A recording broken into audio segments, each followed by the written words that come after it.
What's up, family?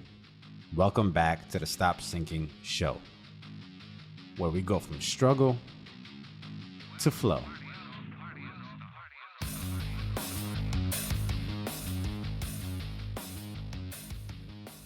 You're excused. That's what you wanted to hear, right? All those excuses you have for why you can't do something, why you can't do it consistently, why you can't do it better, why you can't do more, you're excused. Here's the problem, though. You don't really need my permission, do you? You don't need anyone else's. You really only need yours, and then it's excusable for you to no longer do that thing. And you've been giving that to yourself. And here's the biggest problem with excuses. They're valid. All your excuses, probably valid as hell. Probably excusable, given your constraints and reality of difficulties and challenges. I'm not the one here to take anything away from you. Again, it's really up to you to let those valid excuses dictate what you actually do or do not. You have an out, and you probably have given yourself that out. But how's that serving you? Let's be honest. I was listening to Tom Bilyeu talk about the fascination that he has with Michael Jordan, and how he has a poster of him in the room where he records. And it's not because Tom is such a big basketball fan. The reason for his admiration is the flu story.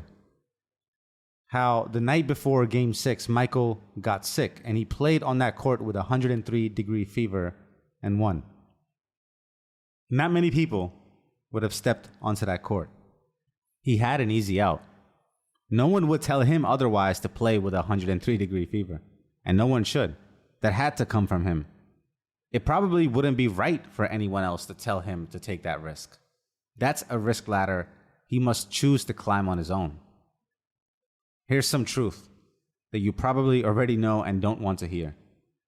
Many people go to work, do their job, perform in all other roles in their life, regardless of how they're feeling or what else is pulling at their attention and energy. There's someone out there with less resources and more constraints than you, but not letting any of that hold themselves back. Is it because they're special? I suspect it's mainly because they don't give themselves a choice. Committed to something, that means it must get done. No ifs, ands, or buts about it. Now, I will be in the wrong to tell you to do the same.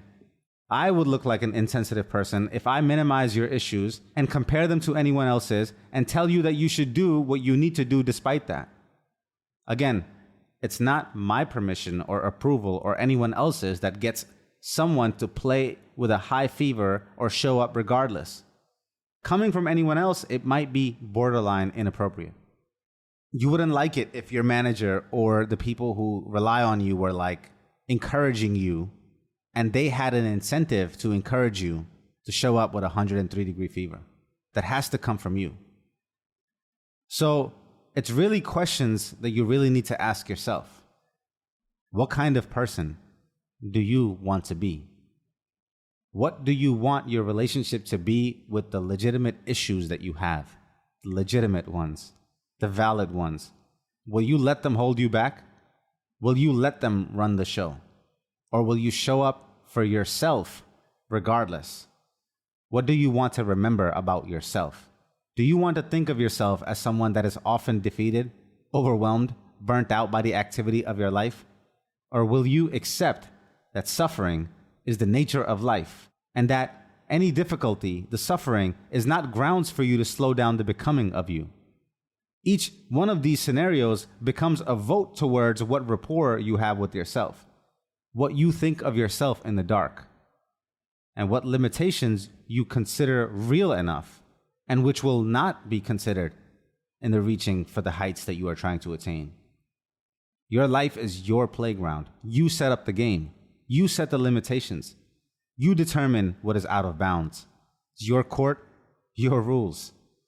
If you decide to play half court or set up boundaries that are comfortable to you, that suit you, the only one that suffers then is you. The only thing compromised is the levels of your own game. That's a bag that you will be left holding, and it's not a weight for anyone else to carry with you. So go on as before. No one else should tell you how to run your race. It's really an individual's prerogative. But if you had anyone in your life that cared about you, and they saw you do less than what you are capable of, they would tell you. And you won't heed it, won't like it when they tell you, but you're lucky to have such a person, for they speak to the God in you, not just the mere mortal that you are today. But again, it's all up to you. You probably aren't lucky enough where they will argue with you for it, or push you past where you want to be pushed. Unless you have a coach or a really, really good friend, you will fall to the limitations you have accepted and stay there. Most people will accept your valid excuse and just move on. Maybe even feel sorry for you. Is that what you want? Pity? Sympathy should not amuse you. You know what they say. If you argue for your constraints, if you argue for your limitations, you get to keep them. Have fun with that. You're excused. Love you, family. Stay true. See you on the next show.